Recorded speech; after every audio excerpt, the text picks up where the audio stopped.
A epístola do apóstolo Paulo, a primeira a Timóteo, no seu capítulo 6, verso 8, chamada Epístolas Pastorais, dentro das epístolas pastorais, destacamos nessa manhã para a nossa meditação o capítulo 6, verso 8, que diz: tendo, porém, sustento e com que nos cobrimos, estejamos com isso contentes.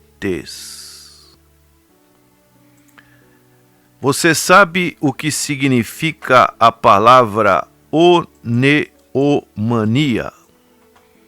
Repetindo, oneomania. O que seria isso? É uma palavra que identifica uma pessoa com uma compulsão consumista. Como você tem administrado o seu dinheiro? Aquilo que você ganha, aquilo que você gasta, aquilo que você administra, aquilo que você pode poupar, se é que sobra alguma coisa. Nós vivemos numa sociedade, nos dias atuais, que é caracterizada por uma doença, a doença da dívida. E essa compulsão consumista é regidas pelas leis do consumo. Hoje, muitas empresas conhecem o nosso perfil, o nosso CPF, sabe aonde nós moramos, aonde nós trabalhamos, e com os meios de comunicação somos bombardeados para que compramos, consumamos, e dentro dessa mídia é mostrada uma figura que é uma figura fictícia, abstrata, que é o ideal de felicidade. Para as pessoas, o ideal da felicidade é a posse de algo. Eu tenho esse carro do ano, eu tenho essa roupa do ano, esse tênis do ano, esse celular do ano. Isso está dentro dos chamados conceitos de qualidade de vida. Se eu possuo isso, eu mostro para as pessoas, as outras pessoas, que eu tenho qualidade de vida. Eu estou no bem-estar. Eu estou com saúde, eu estou alegre. E isso é algo que vem de um sentido hedonista, algo que é incorporado com este pensamento que veio lá da Grécia: comamos, bebamos, aproveitamos o dia, porque não sabemos o dia de amanhã, e amanhã vamos morrer. Então, é um conceito hedonista em busca do prazer e da ostentação. Isso é algo que nós podemos ter nos chamados hormônios cerebrais, que é a dopamina, esse neurotransmissor, ele provoca no nosso cérebro uma sensação de recompensa. E quando nós adquirimos um bem, essa sensação de recompensa invade o nosso ser. Nós ficamos, a princípio, inteiramente alegres, e isso faz com que sejamos impulsionados a outras compras logo a seguir. Nossa mente fica estimulada para essas outras compras. Isso provoca nas pessoas um prazer imediato. Puxa, comprei isso. Que satisfação. Mas, passado 30 dias, chega a fatura do cartão de crédito, acontece outros imprevistos não previsíveis nas questões financeiras, e daí aparece uma outra sensação extremamente desagradável, que é a angústia e a culpa pelo ato que foi realizado. Então, hoje, muitas pessoas estão passando por essa oneomania, que é uma compulsão consumista. E nós, que se somos servos do Senhor, precisamos, como bons mordomos, administrar as nossas vidas. E é muito interessante estes vários conselhos que o apóstolo Paulo dá para o seu filho na fé, o pastor Timóteo, um jovem pastor. E ele vai dizer, nesse contexto desse verso 8, o seguinte: se alguém ensina alguma outra doutrina, e se não conforma com as sãs palavras de nosso Senhor Jesus Cristo, e com a doutrina que é segundo a piedade. Qual é a doutrina segundo a piedade? É a doutrina que vem do Senhor Jesus Cristo. É uma doutrina que tem um veemente apelo a uma vida pia, a uma vida de santidade. Então, Paulo está orientando: olha, Timóteo, se alguém ensina alguma outra doutrina, tome cuidado. E aí ele vai dizer: porque é soberbo e nada sabe, mas delira acerca de questões e contendas de palavras, das quais, olha só o resultado que ele coloca no verso 4. Nascem invejas, porfias, que são lutas, divisões, blasfêmias, ruins suspeitas, contendas de homens corruptos de entendimentos e privados da verdade, cuidando que a piedade seja causa de ganho. Quer dizer, estão tentando fazer as coisas de Deus com uma aparente piedade, mas o objetivo principal é o ganho. Paulo está dizendo sobre os falsos mestres.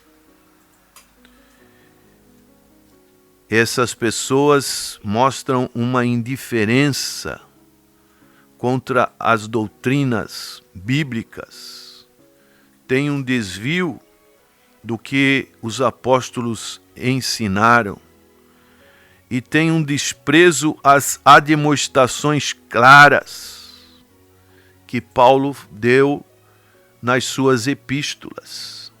E ele diz para Timóteo: aparta-te dos tais. E aí ele vai dizer palavras positivas.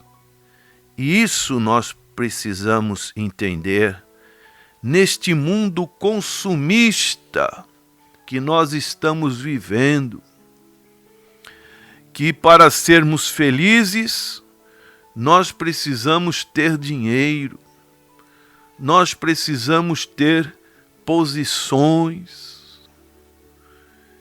E ele diz no verso 6, mas é grande ganho a piedade com contentamento. Olha que palavra maravilhosa. Uma vida simples, mas uma vida alegre. E ele diz mais no verso 7, porque nada trouxemos para este mundo, e é manifesto que nada podemos levar dele. Então hoje os nossos jovens olham para certos paradigmas de jogadores de futebol, de pessoas que com pouca idade estão ganhando milhões de dólares, de euros, de reais. Então, para os nossos jovens, olhando para esses paradigmas, eles pensam: fulano que é feliz, fulano pode fazer isso, pode fazer aquilo. Então, tem essa falsa entendimento. E aí Paulo então vai dizer este importante verso 8, tendo porém sustento. Você tem sustento, prezado ouvinte? Você tem o seu cobertorzinho, o seu lençol? Paulo vai dizer então, estejamos com isso contentes. Então, os crentes devem estar satisfeitos quando têm as coisas essenciais desta vida. Sabemos que vivemos, infelizmente, num país que poderia oferecer uma vida melhor para a sua população, aqueles que têm a responsabilidade de administrar os destinos desta nação. Mas, infelizmente, podemos concluir que o próprio povo é culpado porque não escolhem bem os seus candidatos quando têm a oportunidade. Os seus votos são oferecidos para quem faz uma ajudazinha. Mas isso tudo podemos mudar. Então Paulo vai dizer, tendo as coisas essenciais desta vida, como alimento, vestuário e teto, estejamos contentes. Caso surgem dificuldades na nossa vida, nós precisamos entender na providência de Deus. O salmista dizia no Salmo 50, verso 15, invoca-me no dia da angústia, eu te livrarei, e tu me glorificarás. E devemos continuar ajudando a trabalhar, devemos continuar trabalhando sempre, como diz Paulo em 2 Tessalonicenses capítulo 3, nos seus versos 7 e 8, ele diz, porque vós mesmos sabeis como convém imitar-nos, pois que não nos ouvemos desordenadamente entre vós, nem de graça comemos o pão de homem algum, mas com trabalho e fadiga, trabalhando noite e dia, para não sermos pesados a nenhum de vós. Então nós temos que trabalhar, temos que ajudar os necessitados, como Paulo fala em 2 Coríntios capítulo 8, verso 2 e 3. Como em muita prova de tribulação houve abundância do seu gozo, e como a sua profunda pobreza superabundou em riquezas da sua generosidade, porque segundo o seu poder, o que eu mesmo testifico, e ainda acima do seu poder, deram voluntariamente. Então nós devemos estar contentes, porque podemos trabalhar, podemos ajudar os necessitados, podemos também contribuir generosamente com as nossas ofertas, como Paulo ele vai dizer nessa segunda epístola de Coríntios, no seu capítulo 9, versos 6 e 7. E digo isto, que o que semeia pouco, pouco também ceifará. E o que semeia em abundâncias também ceifará. Cada um contribua segundo o propósito no seu coração, não com tristeza ou por necessidade, porque Deus ama ao que dá com alegria. Agora, Paulo, voltando para 1 Timóteo capítulo 6, ele diz algo que vai totalmente contra essa aberração dessa doutrina que é tão popular e tão aceita pelos brasileiros, que é a doutrina da teologia da prosperidade. Ele vai dizer em 1 Timóteo capítulo 6, no seu verso 9 a 11, que nós não devemos ficar ricos. Olha só, quanta gente quer ficar rico, mas a palavra de Deus está dizendo aqui que devem ter cuidado. Mas os que querem ser ricos, olha só, o que acontece com eles? Caem em tentação e em laço e em muitas concupiscências loucas e nocivas que submergem os homens na perdição e ruína. Olha que palavra.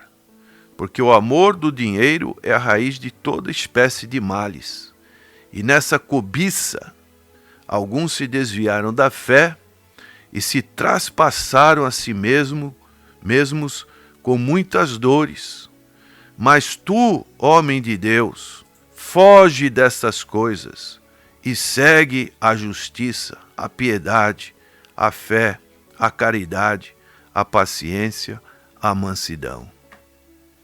Esses são ricos conselhos que nós devemos observar nas nossas vidas. E para ilustrar tudo isso que falamos, olhamos para o exemplo do filho pródigo. Enquanto ele tinha dinheiro, estava regaladamente vivendo uma vida prazerosa.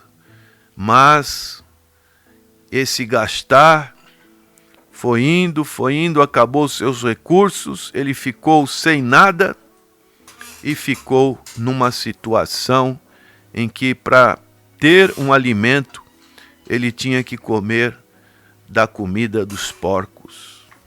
Então, prezado irmão, tome cuidado com a administração do seu dinheiro, para que essa compulsão consumista, oneomania, não seja uma doença que esteja fazendo-o enfraquecer na fé.